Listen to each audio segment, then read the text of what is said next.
السلام عليكم ورحمة الله وبركاته. ازيكم يا جماعة؟ اخباركم ايه؟ النهاردة في حلقة جديدة مع سبسيرفس تي في.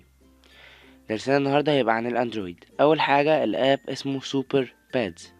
الاب ده هنتعرف عليه، بس قبل لما نشتغل وكده عايز انوه ان انتوا زي ما انتم شايفين الكومنت انا كتبت لهم ممكن اعمل توتوريال وكفر عن الاب ده، راح قالوا لي ماشي تمام زي ما انتم شايفينها قدامكم.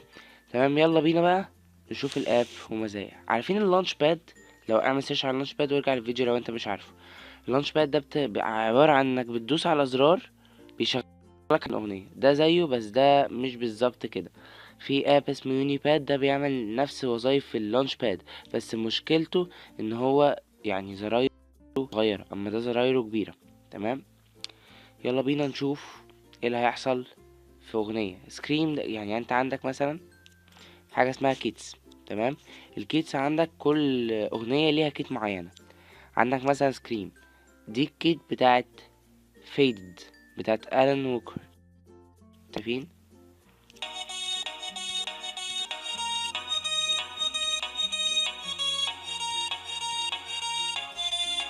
كده؟ تمام، أنا غلطت في الاخر بس هي كده. هي عبارة عن موسيقى انت بتعملها نغمة، يعني بتعملها بالاب. دي ميزة الاب. عندك بقى كيتس كتير، مثلا بوب هيت دي اغنية لكلوزر. تمام، انا ما اتعلمتهاش بس ممكن اوريك تعمل ازاي. يعني اللي قصدي اوريك انك عندك دي.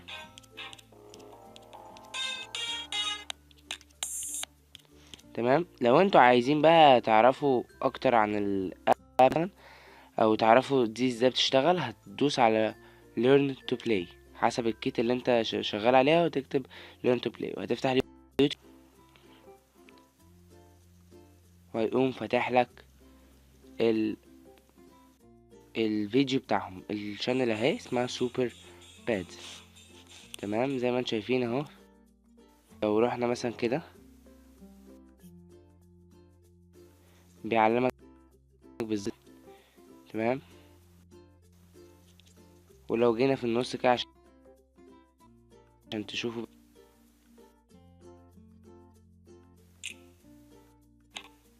فعلا نفس النغمة بالظبط. دي مستر اوني. تمام، الاب في روعة، هنصحكم تجربوه.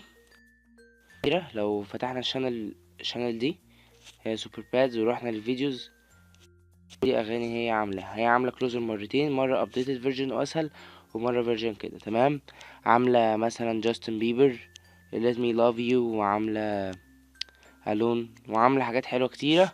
انصحكم تعملوا الاب بينزل اغاني اول باول، وده ميزه الاب ان هو ليه مستقبل. تمام، بس ده اللي كنت عايز اقوله، وشكرا. لو انت جديد في القناة اعمل لايك، او انت مش جديد حتى اعمل لايك للفيديو، سبسكرايب للقناة، وشكرا على المشاهدة. مع تحياتي ادهم خالد من سبسيرفس تي في.